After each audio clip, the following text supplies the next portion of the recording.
Waalaikumsalam warahmatullahi wabarakatuh. Apa kabar semuanya? Alhamdulillah baik, Bu. Oke. Nah, untuk pelajaran hari ini kita akan membahas tentang teks negosiasi. Sebelum Ibu menjelaskan, ada yang tahu nggak apa itu teks negosiasi? Atau nggak pernah dengar apa sih negosiasi itu? Boleh? Ada yang tahu atau angkat tangan? Silahkan. Oke, hampir semua berarti sudah mendengar ya apa itu kata negosiasi. Sudah familiar ya? Mungkin aku tunjuk untuk Marco yang duduk paling depan ya. Sudah siap seperti ini. Apa itu teks negosiasi? Negosiasi itu antara tawar menawar antara Ya. pihak pembeli dan pihak penjual. Ya, terus adanya kesepakatan nggak sih kalau negosiasi itu? Ada. Ada. Nah, intinya ketika negosiasi itu tidak boleh egois ya. Jadi harus ada kesepakatan antara kedua belah pihak. Kalau contohnya dalam hal dagang gitu ya, ada tawar menawar atau enggak kesepakatan antara penjual dan pembeli. Kalau misalnya dalam hal ini pelajaran kalian nego nih itu guru ya, misalnya Bu nggak boleh nih, Bu bisa nggak sih kayak tugasnya deadline-nya 2 minggu. Nah itu dalam contoh negosiasi dalam hal sekolah ya. Oke, aku jelaskan ya. Di sini ada tujuan pembelajarannya, mungkin ini kita skip aja, kita langsung ke pengertian negosiasi. Nah, ini lebih detailnya ya. Apa itu negosiasi? Teks negosiasi adalah bentuk percakapan yang bertujuan mencapai kesepakatan antara dua pihak yang memiliki kepentingan berbeda. Nah, itu kata Marco seperti itu. Tidak seperti debat. Jadi, aku pengen ini, tidak bisa seperti itu ya. Jadi bicaranya secara bijak gitu kan. Intinya tidak boleh egois lah ya. Gitu. Nah, terus dia mengajarkan kita untuk memahami, menawar, dan menemukan solusi bersama dalam kehidupan negosiasi. Bisa terjadi di pasar, di kantor, bahkan di rumah, di sekolah pun ada. Nanti aku ditayangkan video ketika negosiasi dalam di sekolah ya. Seperti apa? Ciri-ciri teks negosiasi itu apa aja sih? Nah, ciri-cirinya seperti ini. Negosiasi selalu melibatkan dua pihak atau lebih yang memiliki tujuan berbeda namun saling membutuhkan. Jadi tidak bisa nih kalau misalnya dalam hal negosiasi, Marco pengennya A, terus Fatir pengennya B. Nah, karena tujuannya berbeda ya udah aku terserah kayak gini ya, nggak bisa ya. Itu intinya egois kalau kayak gitu. Terus bahasa yang digunakannya juga sopan, persuasif, karena negosiasi tidak akan berhasil jika salah satu pihak merasa diserang. Jadi nggak bisa ditekan, ya udah terserah pendapat aku aja kayak gini yang harus disetujui, nggak boleh ya. Harus ada musyawarah seenggaknya. Gitu. Nah, di dalamnya selalu ada proses tawar menawar hingga kesepakatan dicapai. Pada akhirnya kedua pihak merasa diuntungkan tanpa ada yang kalah. Oke, next. Apa aja sih struktur negosiasi itu? Ada 5 ya. Ini bisa dipahami ya. Nanti ketika kalian mungkin ada tugas nanti di akhir tentang bikin video negosiasi di sekolah kayak gitu ya. Strukturnya apa aja nih? Yang pertama ada orientasi. Orientasi itu apa? Yaitu pengenalan situasi dan pihak-pihak yang terlibat di antara pembeli atau penjual gitu ya. Terus permintaan, yaitu pihak pertama mengajukan keinginan atau penawaran.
belajar mendengarkan, memahami kebutuhan orang lain, dan mencari solusi bersama.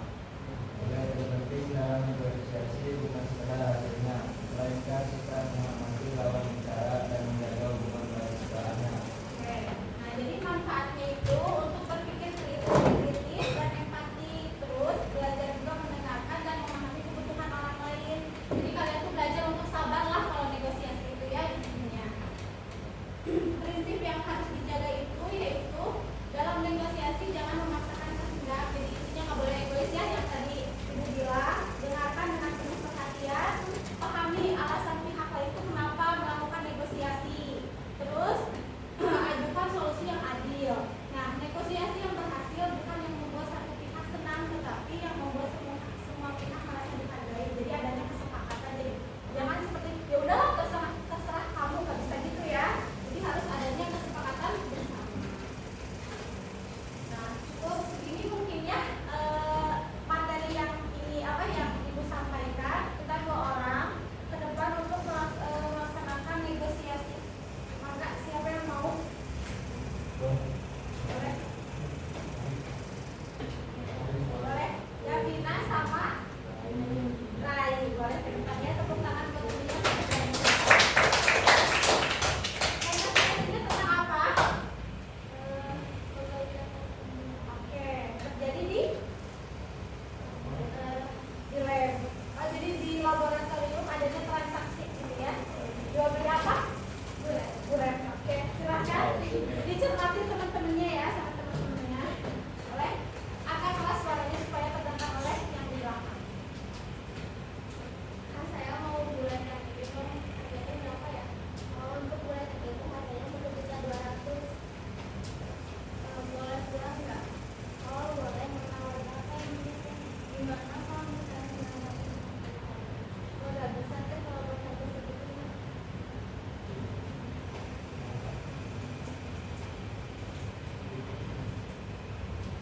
Ya udah deh, 1 juta.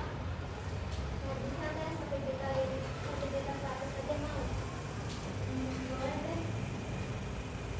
Ya, sepakat dengan harga 1.100.000. Enggak, si pihak Davina tuh enggak kayak kenapa harus segitu atau dipertimbangkan dulu. Enggak kayak gitu, langsung aja diterima. Bowo